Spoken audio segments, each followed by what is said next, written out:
টলিউডের Glamour আর আলোর ঝলকানির ঠিক পেছনে যে কতটা অন্ধকার আর নোংরামি লুকিয়ে থাকে তারও একবার প্রমাণ হয়ে গেল। কাজের বাহানা দিয়ে নিজেরই সহকর্মীকে নিজের ফ্ল্যাটে ডেকে শারীরিক নির্যাতনের মতো জঘন্য অভিযোগ উঠেছে এক যুবকের বিরুদ্ধে। আর এই ঘৃণ্য অপরাধের ঘটনায় যার নাম জড়িয়েছে সে আর কেউ নয়, বাংলার অত্যন্ত জনপ্রিয় অভিনেত্রী শ্রাবন্তী চ্যাটার্জির খাস আত্মসহায়ক বা পার্সোনাল অ্যাসিস্ট্যান্টের। এই ঘটনা জানাজানি হতেই বিনোদন জগতের অন্দরে রীতিমতো ভূমিকম্প শুরু হয়েছে। সাধারণ মানুষের মনেও তীব্র ক্ষোভের সঞ্চার হয়েছে। হাওড়ার চ্যাটার্জিহাট থানার পুলিশ ইতিমধ্যেই এই তথাকথিত তারকা সহায়ককে গ্রেপ্তার করেছে এবং তার বিরুদ্ধে ভারতীয় দণ্ডবিধির একাধিক কঠোর জামিন অযোগ্য ধারায় মামলা রুজু করা হয়েছে। সোমবার 13 জুলাই ধৃতকে কড়া পুলিশি পাহারায় হাওড়া আদালতে হাজির করা হয়েছে। এই চরম লজ্জাজনক ঘটনাটা কেবলমাত্র একটা অপরাধ নয়, এটা গ্ল্যামার দুনিয়ায় কাজ করা সাধারণ মেয়েদের নিরাপত্তা এবং সেলিব্রিটিদের ব্যক্তিগত কর্মীদের ভূমিকা নিয়েও হাজারটা কঠিন প্রশ্ন তুলে দিচ্ছে। সাধারণত তারকাদের আশেপাশে যারা থাকে তাদের ক্ষমতার দাপট সমাজে একটু আলাদাই হয়। দিদির পিএ বা দিদির ম্যানেজার এই পরিচয় দিয়ে তারা টলিপাড়ায় অলিতে গলিতে নিজেদের একজন প্রভাবশালী ব্যক্তি হিসেবে জাহির করে। আর এই ক্ষমতার দম্ভ মাথায় চড়লে যে মানুষটা কতটা পশুতে পরিণত হতে পারে, এই ঘটনা তারই জ্বলন্ত উদাহরণ। পুলিশ এবং স্থানীয় সূত্রে জানা গিয়েছে ধৃত ব্যক্তি পেশাগতভাবে একটা প্রথম সারির ইভেন্ট ম্যানেজমেন্ট সংস্থায় কর্মরত ছিল। তবে টলিপাড়ায় তার আসল দাপট ছিল অভিনেত্রী শ্রাবন্তী চ্যাটার্জির খাস ছায়াসঙ্গী বা পিএ হিসেবে। অভিযোগকারিনী নির্যাতিতা তরুণীও সেই একই ইভেন্ট ম্যানেজমেন্ট সংস্থায় কাজ করতেন, অর্থাৎ তিনি অভিযুক্তের একেবারে সহকর্মী ছিলেন। রোজকার কাজের সূত্রে আলাপ থাকার কারণেই সেই সহকর্মী বা সহকর্মী রূপী নেকড়েকে বিশ্বাস করাই কি তবে ওই তরুণীর জীবনের সবচেয়ে বড় ভুল ছিল?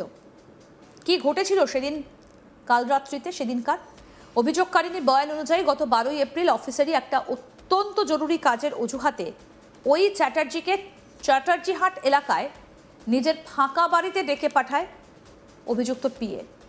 বিশ্বাস করে সহকর্মীর বাড়িতে পা রেখেছিলেন ওই তরুণী, কিন্তু সেখানে গিয়ে তিনি দেখেন ঘরে অন্য কেউ নেই। এই ফাঁকা বাড়ির সুযোগ নিয়েই ওই ব্যক্তি ঝাঁপিয়ে পড়ে সহকর্মীর ওপর। তার আপত্তি, চিৎকার বা প্রতিরোধ কোনো কিছুকেই পাত্তা না দিয়ে জোরপূর্বক তাকে শারীরিক নির্যাতন করা হয়েছে বলে অভিযোগ। ঘটনার আকস্মিকতা, প্রচণ্ড মানসিক ট্রমা এবং সামাজিক গ্লানির ভয় ওই তরুণী প্রথম কয়েকটা দিন লজ্জা এবং অপমানে গুটিয়েছিলেন। কাকে বলবেন, কার কাছে বিচার চাইবেন? কারণ অভিযুক্ত তো এক প্রভাবশালী অভিনেত্রীর খাস লোক। কিন্তু শেষ পর্যন্ত ভয়ের দেওয়াল ভেঙে আত্মমর্যাদা আর সুবিচারের টানে গত 12 জুন চ্যাটার্জিহাট থানায় গিয়ে লিখিত অভিযোগ দায়ের করেছেন সাহসী ওই নির্যাতিতা। অভিযোগ পাওয়ার পরই পুলিশের ওপর চাপ তৈরি হয়, কারণ মামলাটা অত্যন্ত স্পর্শকাতর এবং এর সঙ্গে এক প্রথম সারির সেলিব্রিটির নাম জড়িয়ে রয়েছে। চ্যাটার্জিহাট থানার পুলিশ কালবিলম্ব না করে তদন্তে নামে এবং রবিবার রাতে অভিযুক্তের ডেরায় হানা দিয়ে তাকে ঘাড় ধরে নিয়ে আসে। ধৃতের বিরুদ্ধে শারীরিক নির্যাতনের মতো গুরুতর এবং জামিন অযোগ্য অপরাধের ধারা লাগানো হয়েছে। সোমবার সকালে যখন তাকে হাওড়া আদালতে তোলা হয় তখন পুলিশ তদন্তের স্বার্থে নিজেদের হেফাজতে নেবার আবেদন জানায়। পুলিশ এখন খতিয়ে দেখছে এর পেছনে আগে থেকে কোনো বড় চক্র ছিল কিনা, নাকি ওই ব্যক্তি নিজের ক্ষমতার অপব্যবহার করে এর আগেও এমন জঘন্য কাণ্ড ঘটিয়েছে যার কথা ভয়ে কেউ মুখ খোলেনি। এই চরম কেলেঙ্কারি সামনে আসার পর থেকেই স্বাভাবিকভাবেই কাঠগড়ায় উঠেছে টলিউডের অন্দরমহল। এই ঘটনা প্রকাশ্যে আসতেই যখন চারিদিকে চেচিৎকার পড়ে যায়, তখন নিজের ভাবমূর্তি বাঁচাতে আসরে নামতে বাধ্য হন অভিনেত্রী শ্রাবন্তী চ্যাটার্জি। প্রথমে তার সঙ্গে ফোনে যোগাযোগের চেষ্টা করা হলেও তার কোনো হদিশ মেলেনি।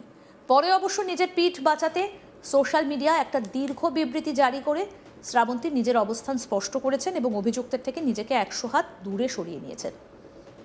অভিনেত্রী লিখেছেন, 2024 সাল থেকে একটা ইভেন্ট ম্যানেজমেন্ট সংস্থা তার সমস্ত ইভেন্ট এবং দৈনিক কাজের সূচি দেখার দায়িত্ব নেয়। সেই সংস্থার মাধ্যমে এই অপরাধী ব্যক্তির সঙ্গে তার আলাপ হয়েছিল। শ্রাবন্তী তার বিবৃতিতে অত্যন্ত অসহায়তা প্রকাশ করে দাবি করেছেন যে এই খবরটা তাকে ভীষণভাবে মর্মাহত করেছে এবং অস্বস্তিতে ফেলেছে। তিনি লিখেছেন, এখন আমি জানতে পেরেছি যে ওই ব্যক্তি একটা গুরুতর অপরাধমূলক কাজের সঙ্গে যুক্ত, তবে ওর ব্যক্তিগত জীবন বা ব্যক্তিগত পরিসরে কী চলতো সে বিষয়ে আমি কিছুই জানতাম না। একই সঙ্গে তিনি সাফ জানিয়ে দিয়েছেন যে এই ঘটনার পর তিনি আর কোনোভাবে ওই ব্যক্তির সঙ্গে কোনো রকম সম্পর্ক বা পেশাদারি যোগাযোগ রাখবেন না এবং সংশ্লিষ্ট ইভেন্ট ম্যানেজমেন্ট সংস্থাকেও এই কড়া সিদ্ধান্তের কথা জানিয়ে দেওয়া হয়েছে। অভিনেত্রীর এই বয়ান হয়তো আইনি দিক থেকে তাকে বাঁচিয়ে দেবে, কিন্তু নৈতিক দিক থেকে কি একজন তারকার দায়বদ্ধতা এত সহজে শেষ হয়ে যায়? আমাদের প্রতিনিধি রাহি হালদার কি প্রতিবেদন তুলে ধরেছেন, দেখবো এবার। অভিনেত্রী শ্রাবন্তী চট্টোপাধ্যায় এবার তার আত্মসহায়কের উপরে উঠলো একেবারে মহিলাদের সঙ্গে খারাপ কাজ করার একটা অভিযোগ, এবং সেই অভিযোগের ভিত্তিতেই কিন্তু ইতিমধ্যেই হাওড়া চ্যাটার্জিহাট থানার পুলিশ তারা কিন্তু গ্রেপ্তার করেছে ওই অভিযুক্ত ব্যক্তিকে। যে ঘটনা যেটা জানা যাচ্ছে যে একেবারে কাজের লোভ দেখিয়ে, কাজের প্রলোভন দিয়ে অভিনেত্রী শ্রাবন্তী চট্টোপাধ্যায় তার যিনি আত্মসহায়ক ছিলেন, তার নাম যেটা জানা যাচ্ছে পুলিশ সূত্র মারফত, তার নাম হচ্ছে অর্ঘ্য মুখার্জি। সেই ব্যক্তি তিনি কিন্তু দীর্ঘ বেশ কিছু বছর ধরে অভিনেত্রী শ্রাবন্তী চট্টোপাধ্যায়ের তিনি আত্মসহায়ক হিসেবে কাজ করছেন, এবং একটি ইভেন্ট ম্যানেজমেন্ট সংস্থা, সেই সংস্থা থেকেই কিন্তু তাকে এই দায়িত্ব দেওয়া হয়েছিল, এবং তিনি কিন্তু সেই সমস্ত কাজগুলি করতেন শ্রাবন্তী চট্টোপাধ্যায়ের হয়ে। এবার তার বিরুদ্ধেই উঠেছে একদম গুরুতর অভিযোগ। এক মহিলাকে তিনি কাজের প্রলোভন দিয়ে তার নিজের বাড়িতে ডেকে তার সঙ্গে খারাপ আচরণ বা খারাপ ব্যবহার করেছেন বলে এমনটা অভিযোগ উঠে আসছে, এবং এই অভিযোগের ভিত্তিতে কিন্তু ইতিমধ্যে হাওড়া চ্যাটার্জিহাট থানার পুলিশ তারা কিন্তু এই অভিযুক্ত ব্যক্তিকে গ্রেপ্তার করেছে। এবং গোটা ঘটনা বিষয়ে আমরা অভিনেত্রী শ্রাবন্তীর কাছে এই বিষয়ে জানার জন্য তাকে টেলিফোন করলেও কিন্তু তিনি টেলিফোনে এর জবাব দেননি। কিন্তু তিনি যেটা জানান যে তিনি সোশ্যাল মিডিয়ায় তার একটি গোটা ঘটনা প্রসঙ্গের একটি মন্তব্য সেটা তিনি জানিয়েছেন, এবং সোশ্যাল মিডিয়া পোস্টে অভিনেত্রী শ্রাবন্তী তিনি কিন্তু একদম স্পষ্টত লিখেছেন যে তিনি জানতেন না এই ব্যক্তি এই ধরনের কাজের সঙ্গে যুক্ত থাকতে পারে।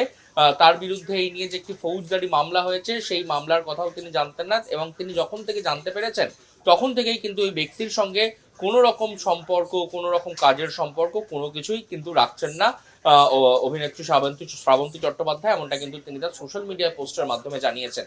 এবং অপরদিকে যদি গোটা ঘটনার প্রসঙ্গ দেখতে যাওয়া যায় তাহলে হচ্ছে গোটা ঘটনায় 12 তারিখ হাওড়া যে চ্যাটার্জিহাট থানা সেখানে কিন্তু লিখিত অভিযোগ দায়ের করেছেন অভিযোগকারিণী মহিলা, এবং তিনি যেটা অভিযোগ করেছেন যে তাকে কাজের প্রলোভন দেখানো হয়েছিল, বিভিন্ন জায়গায় কাজ করানো হবে এরকম তাকে বলা হয়েছিল, এবং সেই কারণেই তাকে মিটিং করতে ডাকা হয়েছিল, এবং মিটিং করতে ডেকেছিলেন সেই যিনি পিএ ছিলেন, আত্মসহায়ক ছিলেন, তিনি মিটিং করতে ডেকেছিলেন তার বাড়িতে, এবং তার বাড়িতে যখন মিটিং করতে আসে ওই মহিলা সেই সময় কিন্তু জোরপূর্বক বা বলপূর্বক তার সঙ্গে খারাপ এবং অভব্য আচরণ করেন, এবং যার পরেই কিন্তু সেই মহিলা কিন্তু একবারে লিখিত অভিযোগ দায়ের করেন, এবং সেই অভিযোগের ভিত্তিতেই ইতিমধ্যেই কিন্তু পুলিশের হাতে গ্রেফতার হয়েছেন অর্ঘ্য মুখার্জি নামক ওই ব্যক্তি, যিনি একটি ইভেন্ট ম্যানেজমেন্ট সংস্থা মারফত কাজের সুযোগ পেয়েছিলেন অভিনেত্রী শ্রাবন্তী চট্টোপাধ্যায়ের আত্মসহায়ক হিসাবে।